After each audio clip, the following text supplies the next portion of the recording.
പുറപ്പാട് പുസ്തകം 20-ാം അധ്യായം. ദൈവം ഈ വചനങ്ങളൊക്കെയും അരുളി ചെയ്തു. അടിമവീടായ മിസ്രയീമിൽ ദേശത്തു നിന്ന് നിന്നെ കൊണ്ടുവന്ന യഹോവയായ ഞാൻ നിന്റെ ദൈവമാകുന്നു. ഞാനല്ലാതെ അന്യദൈവങ്ങൾ നിനക്ക് ഉണ്ടാകരുത്. ഒരു വിഗ്രഹം ഉണ്ടാക്കരുത്.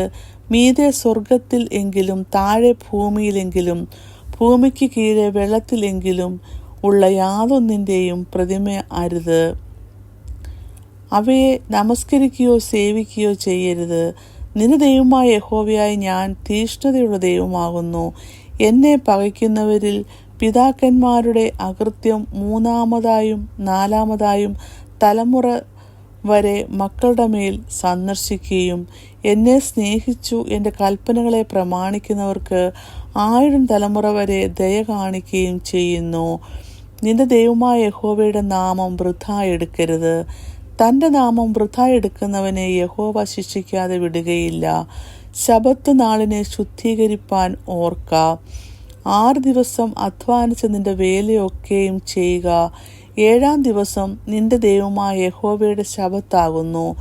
അന്ന് നീയും നിന്റെ പുത്രനും പുത്രിയും നിന്റെ വേലക്കാരനും വേലക്കാരത്തിയും നിന്റെ കന്നുകാലികളും നിന്റെ പടിവാതിൽക്കകത്തുള്ള പരദേശിയും ഒരു വേലയും ചെയ്യരുത്.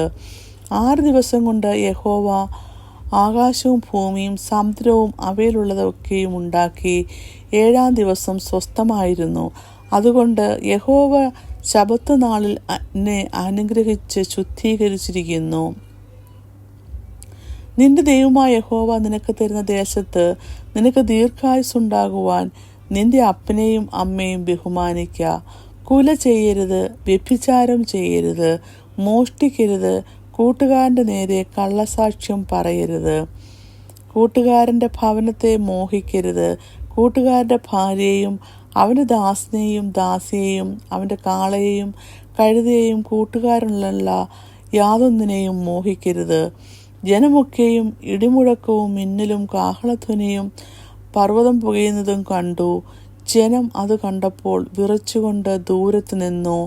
അവർ മോശയോട്, നീ ഞങ്ങളോട് സംസാരിക്ക, ഞങ്ങൾ കേട്ടുകൊള്ളാം. ഞങ്ങൾ മരിക്കാതിരിക്കേണ്ടതിന് ദൈവം ഞങ്ങളോട് സംസാരിക്കരുതേ എന്ന് പറഞ്ഞു. മോശ ജനത്തോട്, ഭയപ്പെടേണ്ട. നിങ്ങളെ പരീക്ഷിക്കേണ്ടതിനും നിങ്ങൾ പാപം ചെയ്യാതിരിപ്പാൻ അവങ്കലുള്ള ഭയം നിങ്ങൾക്കുണ്ടായിരിക്കേണ്ടതിനും അത്രേ ദൈവം വന്നിരിക്കുന്നത് എന്ന് പറഞ്ഞു. അങ്ങനെ ജനം ദൂരത്ത് നിന്ന്. മോശയോ ദൈവമിരുന്ന ഇരുളിന് അടുത്ത് ചെന്നു. അപ്പോൾ യഹോവ മോശയോട് കൽപ്പിച്ചത്, നീ ഇസ്രായേൽ മക്കളോട് ഇപ്രകാരം പറയണം.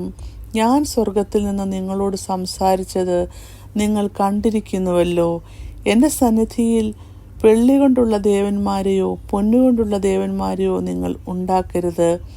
എനിക്ക് മണ്ണുകൊണ്ടുള്ള ഒരു യാഗപീഠമുണ്ടാക്കി അതിന്മേൽ നിന്റെ ഹോമയാഗങ്ങളെയും സമാധാനയാഗങ്ങളെയും നിന്റെ ആടുകളെയും കന്നുകാലികളെയും അർപ്പിക്കണം.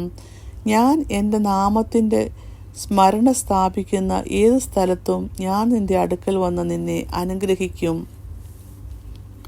കല്ലുകൊണ്ട് എനിക്ക് യാഗപീഠം ഉണ്ടാക്കുന്നുവെങ്കിൽ ചെത്തിയ കല്ലുകൊണ്ട് അത് പണിയരുത്. നിന്റെ ആയുധം കൊണ്ട് അതിനെ തൊട്ടാൽ നീ അതിനെ അശുദ്ധമാക്കുന്നു. എൻ്റെ യാഗപീഠത്തിങ്കൽ നിന്റെ നഗ്നത കാണാതിരിപ്പാൻ നീ അതിങ്കൽ പടികളാൽ കയറരുത്. ഇങ്ങനെ 20-ാം അധ്യായം അവസാനിക്കുന്നു.